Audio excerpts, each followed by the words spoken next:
Hi ಎಲ್ರಿಗೂ ನಮಸ್ಕಾರ ರೀ. ಇದು ಇವತ್ತು ಸಂಜೆ ವ್ಲಾಗ್ ಆಗಿರ್ತೈತಿ. ಇವತ್ತು ಸಂಕಷ್ಟ ಚತುರ್ಥಿ ಐತಲ್ಲ, ಸೊ ಬೆಳಗ್ಗೆ ಟೈಮ್ ಪೂಜೆ ಮಾಡೋಕ್ಕಾಗಲಿಲ್ಲ, ಅದಕ್ಕೆ ಸಂಜೆ ಮಾಡಕತ್ತೇನಿ. ಪಾಪುಗಂತ ಹೇಳಿ ಬಟ್ಟೆ ಪರ್ಚೇಸ್ ಮಾಡಿದ್ದೆ. ಸೊ ಭಾಳ ಕ್ಯೂಟ್ ಅದಾವ ನೋಡ್ರಿ. 3 to 6 month ಸೈಜ್ದು ಪರ್ಚೇಸ್ ಮಾಡಿದ್ದೆ. ಸೊ ಆಫ್ಲೈನಲ್ಲಿ ಮಾಡಿರೋದು. ಭುವಿನ ಹುಟ್ಟಿದಾಗ 0 to 3 month ಬಟ್ಟೆ ಆರ್ಡರ್ ಮಾಡಿದ್ದೆ ಆನ್ಲೈನಲ್ಲಿ.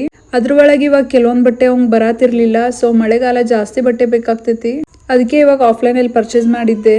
ಇನ್ನು ರಾತ್ರಿ ಊಟಕ್ಕೆ ಸಿಂಪಲ್ ಆಗಿ ಏನಾರ ಮಾಡ್ಬೇಕಂತ ಹೇಳಿ ಅನ್ನ ಸಾಂಬಾರ್ ಮಾಡಿ ಅದ್ರ ಜೊತೆ ಬೆಂಡೆಕಾಯಿ ಫ್ರೈ ಮಾಡಿದ್ನಿ. ಮೊದಲು ಬೆಂಡೆಕಾಯಿನ ವಾಶ್ ಮಾಡಿ ಕಟ್ ಮಾಡಿ 1 ಸ್ಪೂನ್ ಧನಿಯಾ ಪುಡಿ, 1 ಸ್ಪೂನ್ ಖಾರದ ಪುಡಿ, ಆಮೇಲೆ ಒಂದು ಸ್ವಲ್ಪ ಅರ್ಶಿಣದ ಪುಡಿ, 1 ಸ್ಪೂನ್ ಗರಂ ಮಸಾಲ, ಆಮೇಲೆ ಸಾಲ್ಟ್ನ ಹಾಕಿ ಸ್ವಲ್ಪ ಎಣ್ಣೆಯಲ್ಲಿ ಅದನ್ನೆಲ್ಲಾನು ನೀಟಾಗಿ ಮಿಕ್ಸ್ ಮಾಡ್ಕೋಬೇಕು.